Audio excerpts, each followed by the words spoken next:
நெல்லை மாவட்டம் தென்காசியில் வாக்குச்சாவடி எண் 56 தற்போது மறு வாக்குப்பதிவு நடைபெற்று வருகிறது.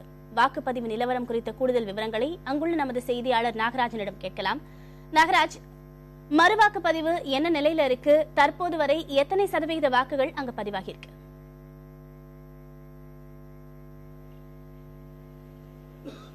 கண்டிப்பா திவ்யா, தென்காசி சட்டமன்ற தொகுதிக்குட்பட்ட வாக்குச்சாவடி எண் 56 மறு வாக்குப்பதிவு இன்று காலை 7 மணிக்கு தொடங்கியது. 7 மணிக்கு தொடங்கி 6 மணிக்கு முடிவடைய உள்ளது. தற்பொழுது 5 மணி நிலவரப்படி இதுவரை பதிவான வாக்குகள், அதாவது ஒட்டுமொத்தமாக 592 வாக்குகள் கடந்த முறை பதிவாகி இருந்தது. ஆனால் தற்பொழுது இதுவரை ஆண்கள் வாக்கு சதவீதம் என்பது 261, பெண்கள் 276 வாக்குகளும் பதிவு செய்துள்ளனர். அதன்படி ஒட்டுமொத்தமாக தற்பொழுது 537 வாக்குகள் பதிவாகியுள்ளது. எனவே 5 மணி நிலவரப்படி 55.24% வாக்குகள் பதிவாகி எட்டியுள்ளிருக்கிறது.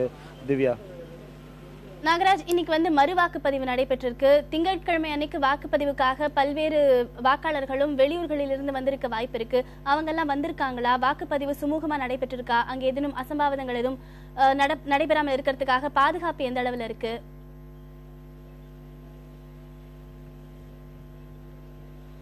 அதாவது மே 16 அன்று சட்டமன்ற தேர்தல் என்று நடைபெறும் பொழுது இந்த வாக்குச்சாவடியில் இதைவிட அதிகமாகத்தான் வாக்குப்பதிவு நடந்துள்ளது. அதாவது 592 வாக்குகள் பதிவாகியுள்ளன. ஆனால் தற்பொழுது 537 வாக்குகள் வரைக்கும் பதிவாகி இருக்கிறது.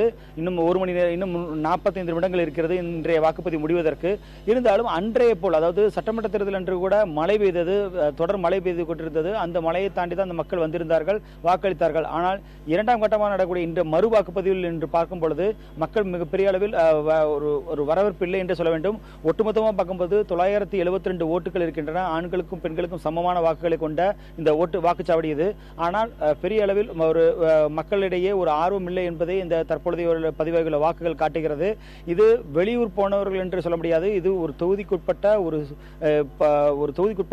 ஒரு வாக்குச்சாவடியில் உள்ள ஒரு பகுதி தான் இது. எனவே இந்த பகுதிகளில் சுற்றியுள்ள மக்களுக்கு தான் இது. ஏற்கனவே மாவட்ட நிர்வாகம் தரப்பில் அவர்கள் பரப்புரை மேற்கொண்டார்கள். அதாவது நாளை ஜனநாயக முறைப்படி வாக்களியுங்கள் என்று பரப்புரை மேற்கொண்டிருந்தார்கள். அது மட்டும் இல்லாது இன்றைய வாக்குச்சாவடியில் அமைதியான நடப்பதற்காக அதற்கான ஏற்பாடுகளும் காவல்துறை மூலம் செய்யப்பட்டிருந்தது. ஏஎஸ்பி மற்றும் ஏடிஎஸ்பி தலைமையில் மிகப்பெரிய அளவில், அதாவது 100க்கும் மேற்பட்ட காவலர்கள் பாதுகாப்பில் ஈடுபட்டிருந்தார்கள்.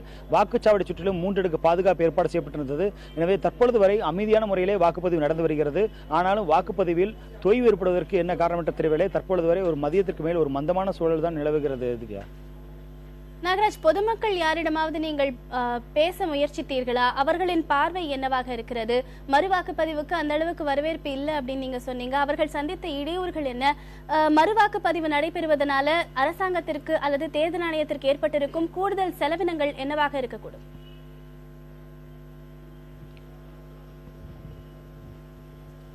கண்டிப்பாக திவ்யா, அதாவது இந்த தொகுதியை பொறுத்த வரைக்கும் இந்த சட்டமன்ற தொகுதியில் அன்று மே 16 அன்று வாக்குப்பதிவு நடக்கப்பெறும் பொழுது அனைத்து தொழிலாளர்களும் விடுமுறை அளிக்கப்பட்டிருந்தது. வேலை செய்பவர்களுக்கு, வேலைக்கு செல்பவர்கள் அனைவருக்குமே விடுமுறை இருந்தது.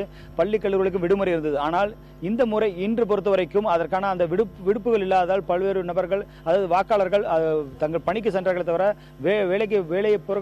வேலையை விட்டுவிட்டு இங்கு வந்து வாக்களிப்பதற்கு விரும்பவில்லை என்பதை அவர் மக்களிடையே பேசும்பொழுது தெரிகிறது. எனவே ஒரு குடும்பத்தில் ஒரு சில நபர்கள் மட்டுமே வர முடிந்த சூழலும் இங்கு பார்க்க முடிந்தது.